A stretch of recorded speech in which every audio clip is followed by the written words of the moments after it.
Man, what's good, YouTube? It's your boy Kabongo from Elianda, and I just wanted to get on here and talk to you guys a little bit about some things that have been on my heart. And I really wanted to go through with you guys over the book of Proverbs. There have been a few passages that I've been reading in the book of Proverbs that I really just wanted to get on here and talk to you guys about. And all these verses and passages that I will be talking about come from Proverbs chapter 16. And I was reading this yesterday at church, and it hit me. I was like, man, I need to do a video where I kind of break down some of the things in it just to kind of tell more people about what's in it, but not only that, to just educate not only you guys but myself as well, because I'm learning that when you teach people, when you're teaching something, you're also learning as well.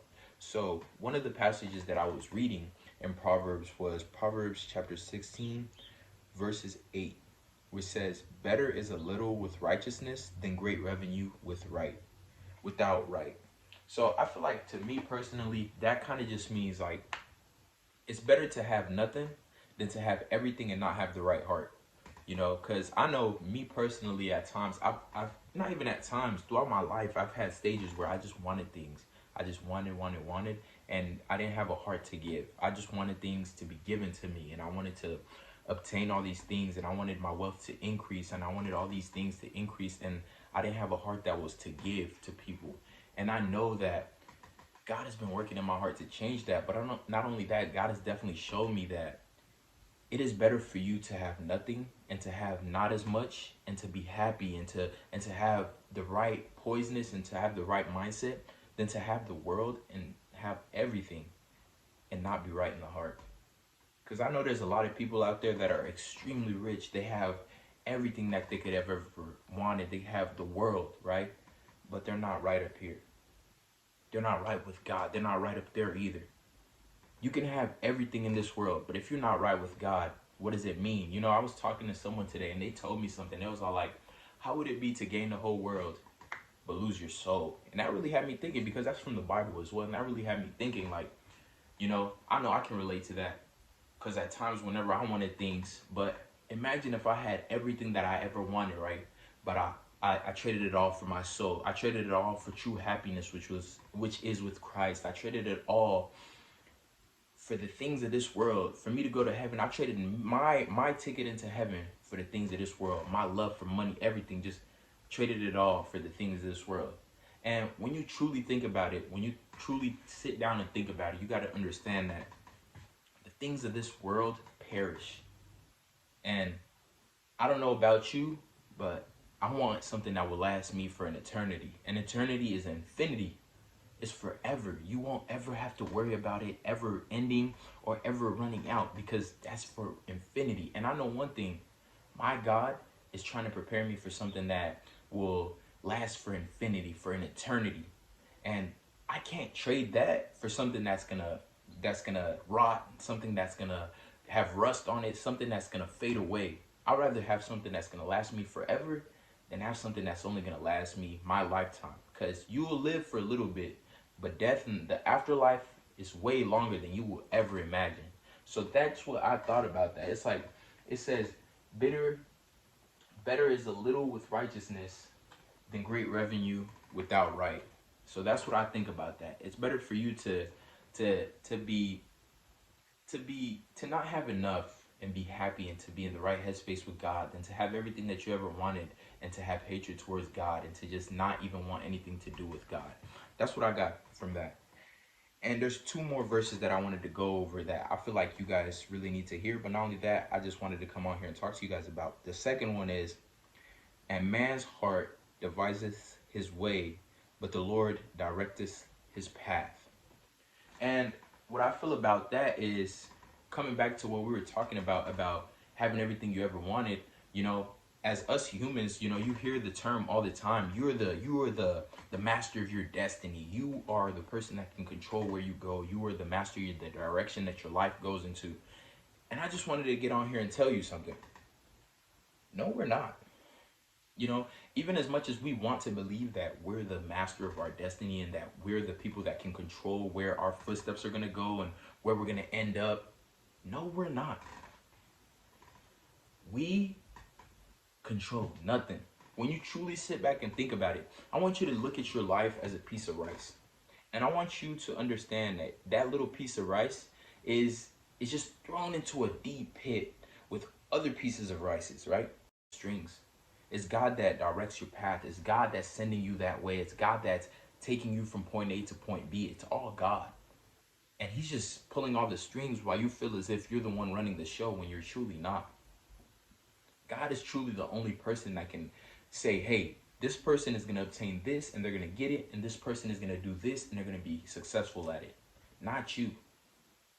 You need to understand to let go and let God. And I feel like this is telling you. Like, you can have the greatest plan, you know. I know I myself, I suck at planning. You know, but like there's people out there that plan everything to a T. Like literally they plan their whole life to a T thinking that everything is going to go to plan. Bruh, if you've ever had a plan, if you ever made a plan for real, you understand there's always things that are going to go wrong. And that's why I kind of stopped making plans in a sense.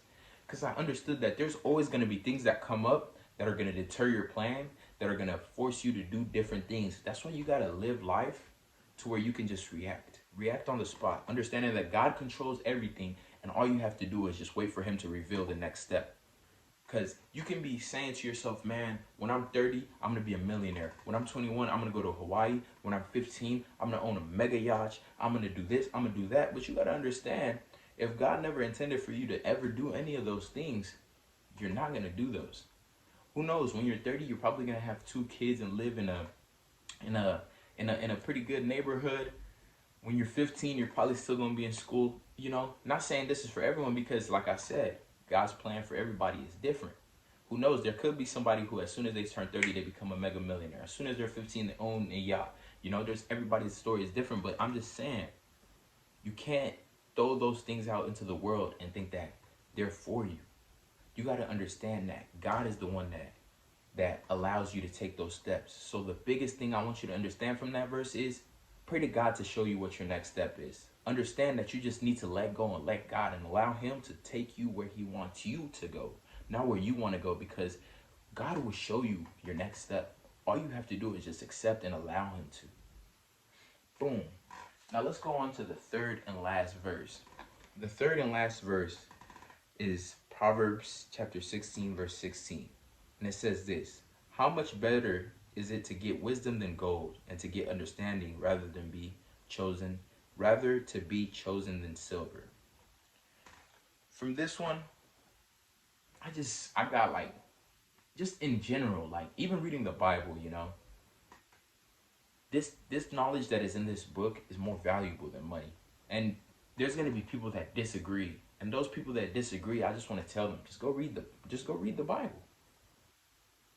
Just in general, as far as wisdom, I was talking to someone today, and he was telling me, he was like, man, wisdom and knowledge cost way more than money. Because you can have the wisdom of how to get somewhere. He gave me an example. He said, if I wanted to get to, let's say, Florida, if I wanted to go to Florida, and I didn't know how to drive to Florida, I didn't know how to fly to Florida, and I didn't know how to teleport to Florida, right? Would I ever get to Florida? No, I would not. But if somebody was to educate me and tell me and just let me know like 3 different ways, that person taught me how to drive to Florida, that person taught me how to fly to Florida, that person taught me how to Uber to Florida, that person taught me how to teleport to Florida. Them things that person taught me and that wisdom that they gave me will help me get to Florida at any time I want. Whenever I want to go to Florida, I can go now. Because why? I have that wisdom to know how to do it. See, I'm not trying to put it in that way where it's like you just need to have the wisdom to go to Florida. No. That's just I don't know if it's called a synonym or an anomaly, but it's just a word play to just help you to understand that all you need sometimes is just wisdom. And the best wisdom comes from the Bible. And when you have certain wisdom and knowledge that helps you to understand certain things about life, some things in life will become easier, and you will get to certain places easier knowing that wisdom. Because money can only get you so far. Money is another thing that will just rust away and fade. It will go away. But if you have the wisdom from the Bible and you have wisdom from God to let you know of different things that you're going to have to go through in life, but not only that, to let you know different things that you're going to have to do in life, you will make it through there easier because you already know what's coming. and you already understand, like, God is already going to help me through this. All I have to do is just believe and understand that his wisdom will get me through it. So I'm going to challenge you guys this week to not be so focused on the things of this world, and to be focused more on the things of God, and to understand that you need to let go and let God work in your life, and not be so focused on the things of this world in a way where your full focus is on them, but to be fully focused on God and his word. God can change your life in such a short amount of time. You just need to allow him. Other than that, I'm going to leave you guys to it. You make sure you like, comment, and subscribe if this video helped you. Other than that, I'm going to see you in the next one. Peace.